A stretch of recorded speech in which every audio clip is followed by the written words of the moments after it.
Welcome to V9 of RealCAD, ArborCAD, LandWorks CAD, Plumbers CAD and any other of the RealCAD applications.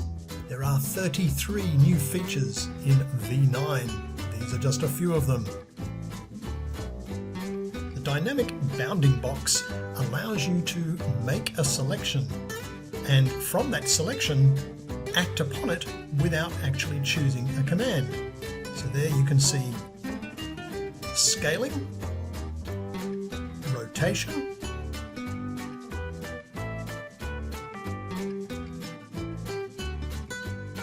multiple selections. So you select in the normal way, it just gives you this bounding box with a handle that allows you to rotate. And you can grab the sides or the corners and scale in different modes.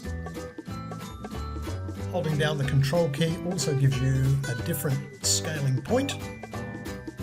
If you grab an edge and you move it all the way across and over the other side, you are mirroring. In this case we're making something just smaller. This is all freehand material, you're not actually digitizing numeric values. But as you can see, very useful.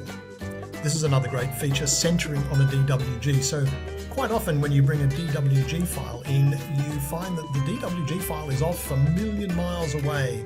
And with this option, you can just center the DWG file around the center point of your drawing so it doesn't disappear. It doesn't work on all DWG files, but the majority it does. I think a lot of people will find that very useful. This is my favorite. This additional feature, this is parametric capabilities within the copy along command. Basically, you're attaching a master copy to the curve or line that you're copying along, and it remembers those values and it enables you to modify. You just watch, you'll see the power that's in this new command. So basically we can create new line styles, and we can also generate all sorts of variable copies that follow the path. So in this case we've got a curve with a degree of 1, and you can see that the lettering of SW is following the course of that path.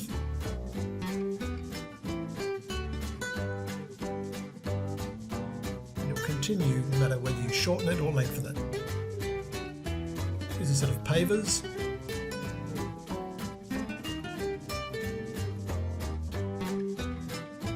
Just say we want 20 of those along this curve, and you can see those 3 stones. If we zoom in a little bit,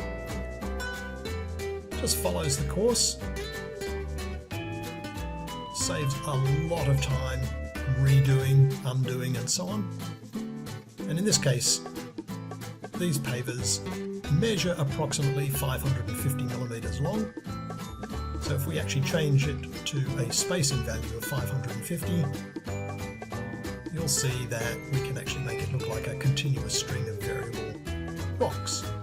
If we grab hold of the end here, we can stretch that end out, move it around, make it smaller, and the rocks will follow.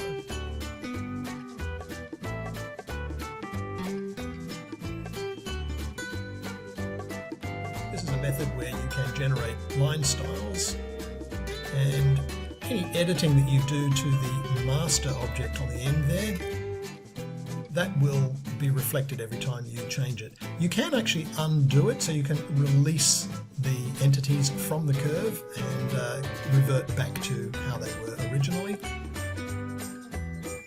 before that we added this feature.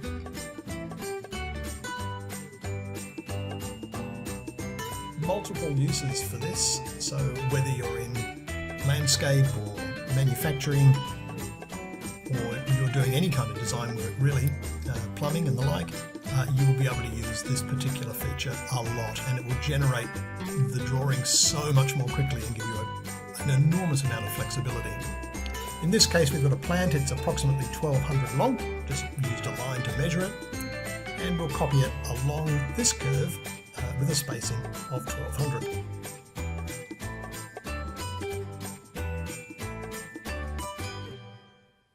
its origin, select the curve to copy along, and there we go. So this is like a hedging, and you'd be able to select the curve.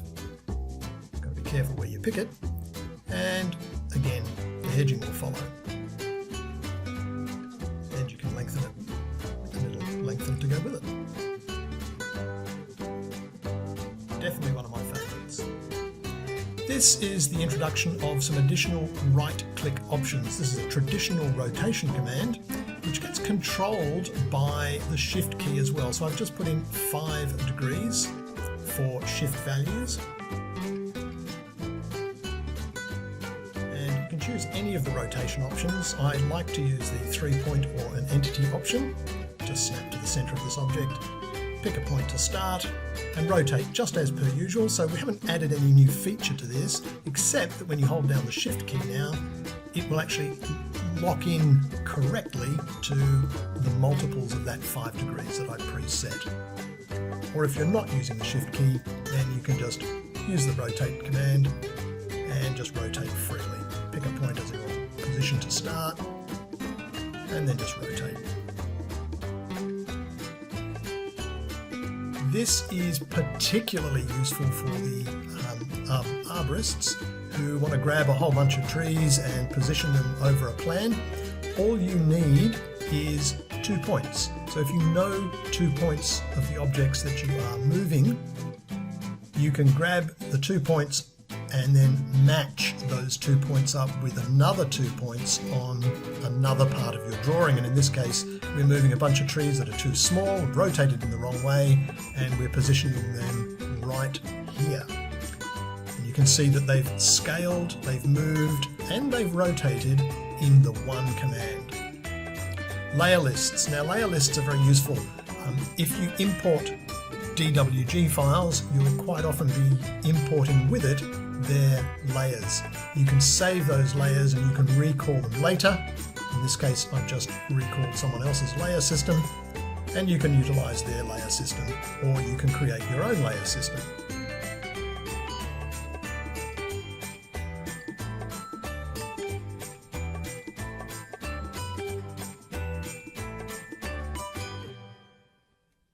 Next up, we have layer locking. Now this is a significant feature. Layer locking basically means that if a layer is locked, this one's on layer 6, this element, and at the moment it's not locked. So if you grab hold of an object, you can move it around, you can edit it, you can delete it, and it's unprotected. However, if you go to layer number 6 and we actually switch on the lock, which is a padlock, that's the indicator, this will prevent you from being able to move it. It will come up with a little message. Now you can unlock it, but typically you won't want to. You'll realise that it's in a locked state, and you probably put it in a locked state for a good reason. You can't even delete it.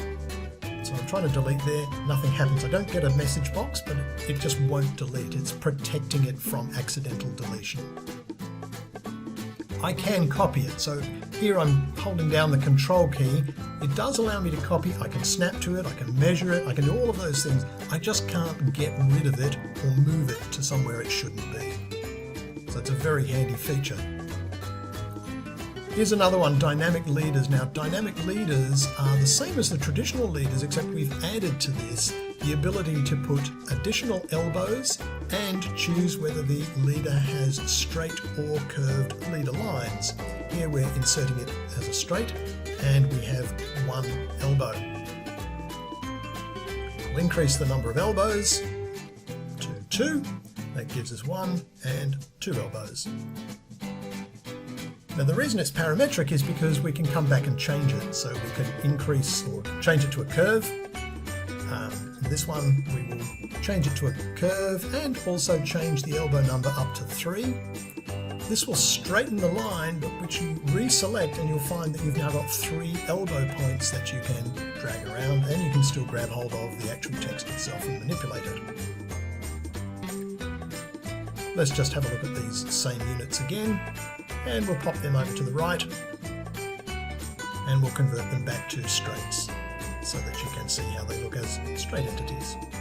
The key here is that you don't have to redo anything, you just change the element settings and it will update for you.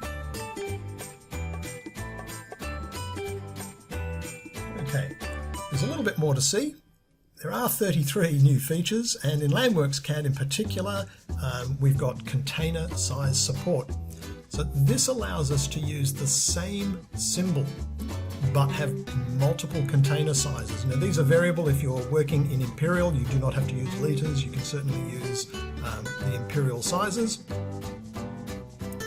These are just set up, the size settings are just set up in the Excel spreadsheet.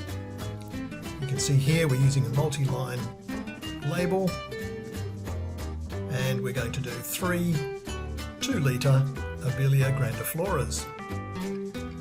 Let's pick a different size label now, sorry, a different size container, 3-litre container, and still using the same plant, or the same plant type of the Abelia grandiflora. We'll pick 2 of these, and then we'll pick again the same plant. These are smaller, and we'll go for some 1-litre containers for this one.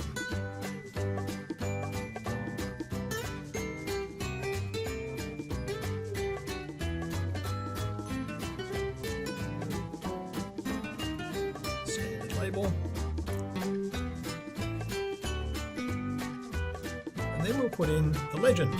And the legend will pick up the information about those containers independent of the Excel spreadsheet. So it has really nothing much to do with the Excel spreadsheet at all as far as getting its information. It's now picking it up from the label itself. So I'll position it here and just drag that across, and you'll see on the right hand side we've got the variable container sizes, even though the botanical name are all the same. This is true too for the size of the symbols. Many of you have asked if you can have different sizes, and we've added a column into the Excel spreadsheet called legend size, and you can choose a value which will increase or decrease the actual size of the plant that you're using or have inserted. So that one there has gone in at 0.5, which means it will be half the height or half the size of the legend row. We'll just put in a few different ones here with some different sizes, just so that you can see the variations. It has nothing to do with the size that you're inserting them at. So, they can be small or large, but they have a legend size value, so that it can, typically, your trees are going to be bigger than your shrubs. And so you'll probably put trees in at 1 or 1.5 and so on. Your ferns and the like will be smaller.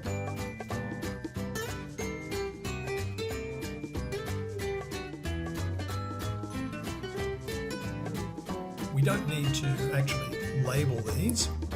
We can just go straight to the legend. Make sure that you've got the stagger symbol showing and the show relative size, and you'll see that the plants not only are different sizes, but they stagger left and right so that they don't bump into each other. That doesn't have to be ticked, of course. You can choose to have them sitting directly on top of each other. If you're an ArborCAD user, you'll very much appreciate the fact that we now support longitude and latitude. You don't just have northings and eastings. So here we've got the longitude and latitude option. It just replaces where the northing and easting option is. And another big plus is the ability to insert the actual trees relatively close to the model origin. So even if you are in Tasmania or you are in the UK and your plants are a very, very long way away from the origin, then they are going to get close to it. There are 33 new tools and enhancements, and I would encourage you to upgrade your software to this latest and get the benefits of all of those 33 new features.